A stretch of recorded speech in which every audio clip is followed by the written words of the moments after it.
Welcome back, Focus Learners, to another deep dive on The Explainer. Today, we are absolutely shattering a myth that, honestly, so many of us hold dear. You know that idea that just keeping your head down and working hard guarantees success? Yeah, we're throwing that right out the window. If you have ever watched someone way less talented get promoted ahead of you, or seen a totally mediocre product completely dominate a market, well, you need to understand the brutal reality of the attention economy. It is officially time to learn how to court attention at all cost. Okay, let's dive right into this with a seriously powerful 17th century maxim from Balthazar Gracian. He said, "Everything is judged by its appearance. What is unseen counts for nothing. Stand out. Be conspicuous at all cost." Man, it's a harsh truth, right? But in the game of power and influence, being a silent, invisible worker gets you absolutely nowhere. If they can't see you, you quite simply do not exist. So let's look at Section 1, the graveyard of merit. Why being a silent genius is a fatal strategy. To really see this law in action and understand why staying quiet completely backfires, we're going to look at two absolute titans of the electrical age. Notice the tragic contrast between these two historical figures here. Over on the left, we've got Nikola Tesla. Pure, unadulterated genius. The guy could literally visualize entire, wildly complex machines right in his head. But the problem? Tesla shunned the limelight. He actually thought his merit and his brilliant technology would just speak for itself. And the result? He died penniless, feeding pigeons in a hotel room he couldn't even afford. Now, on the right, look at Thomas Edison. Edison may not have been the technical equal of Tesla, not by a long shot, but he was a master showman. He understood that better technology doesn't win. Better visibility wins. I mean, to discredit Tesla's far superior AC current, Edison ruthlessly engineered public spectacles. He even went so far as to publicly electrocute an elephant named Topsy just to associate Tesla's current with danger in the public's mind. Crazy, right? And Edison's dedication to the spotlight? It was absolute. He knew the rules of the game inside and out. Just look at this date, 1915. Rumors were swirling around that Edison and Tesla were going to jointly receive the Nobel Prize in Physics. But get this, Edison completely refused it. Why on earth would he do that? Because he knew the limelight has a very narrow beam, and there's really only room for one actor. He would rather turn down the highest scientific honor in the world than give his rival even a single ounce of shared public attention. That brings us to Section 2, the reign of spectacle, creating a crowd out of thin air. Let's look at how this was spearheaded by the ultimate 19th century showman, P.T. Barnum. He proved that notoriety of any sort brings immense power, and he understood human psychology perfectly. Just look at this brilliantly engineered stunt. First, he hires a beggar.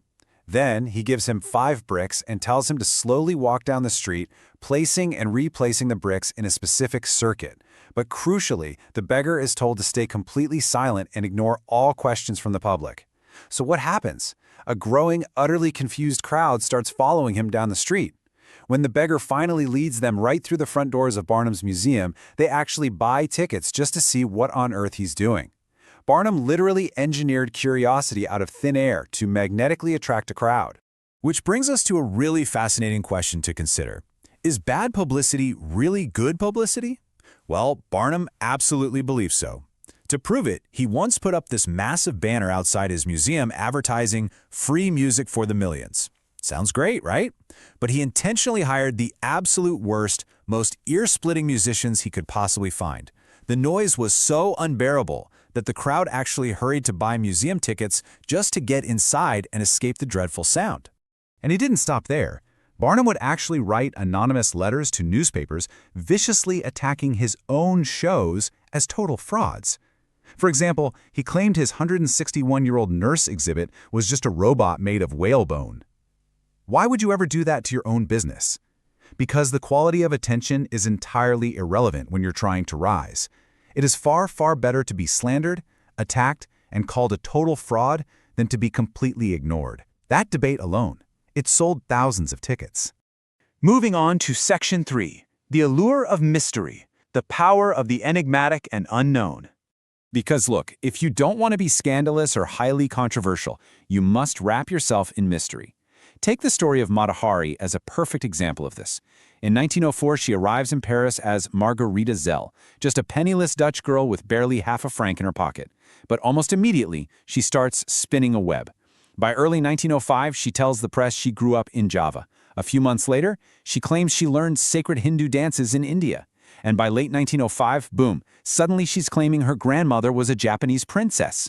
She was constantly shifting her fabricated history. She basically transformed herself into a living enigma by holding back the truth, offering these wild, contradictory statements, and never being fully predictable. She forced the public to constantly try to interpret her.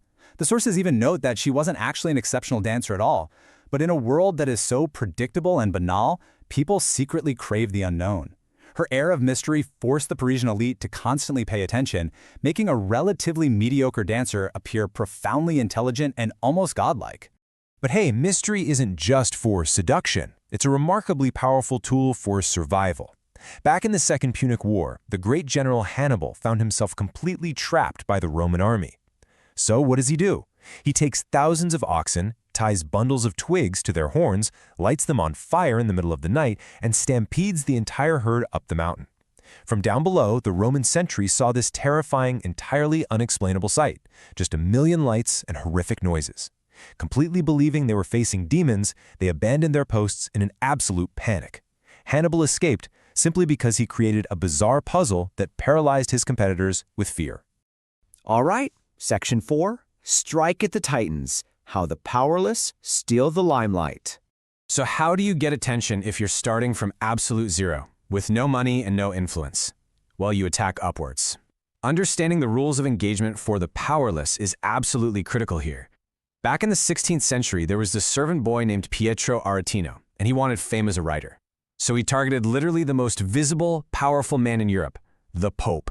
He wrote these brutal, satirical poems exposing the Vatican's secrets.